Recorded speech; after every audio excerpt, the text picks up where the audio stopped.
বিশ্বের নামিদামি ফুটবল ক্লাবগুলো খেলার মান ধরে রাখতে খেলোয়াড়দের পাশাপাশি কোচদের পেছনেও মোটা অঙ্কের অর্থ ব্যয় করে। সেটার পরিমাণ অনেক সময় সেরা ফুটবলারদের চেয়েও বেশি হয়ে যায়। এই যেমন দিয়াগো সিমিওনে 2023-24 মৌসুমে তিনি আতলেটিকো মাদ্রিদ থেকে কামিয়েছেন $30 মিলিয়ন, যা কিনা কোচদের মধ্যে সর্বোচ্চ। আর্জেন্টাইন এই কোচের তালিমেই ট্রফির জন্য লড়াই করতে পারছে স্প্যানিশ ক্লাবটি। 2011 সালে দায়িত্ব নেয়া সিমিওনে এখন পর্যন্ত 8টি ট্রফি জিতিয়েছেন আতলেটিকো মাদ্রিদকে।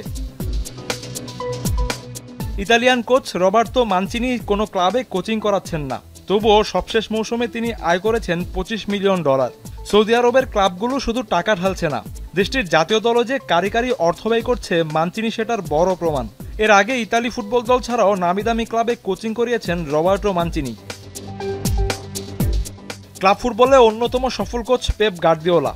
বার্সা, বায়ার্ন মিউনিক আর ম্যান সিটি 3 ক্লাবকে এ পর্যন্ত 39টি ট্রফি জিতিয়েছেন এই Spanish coach. English club Man City থেকে 2023-24 মৌসুমে তার উপার্জন হয়েছে $22 মিলিয়ন।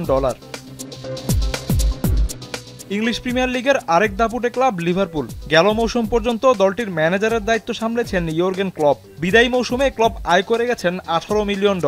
ডাগআউটে না থাকলেও লিভারপুল ফাউন্ডেশনের শুভেচ্ছা দূত হিসেবে কাজ করার কথা রয়েছে এই জার্মান কোচের।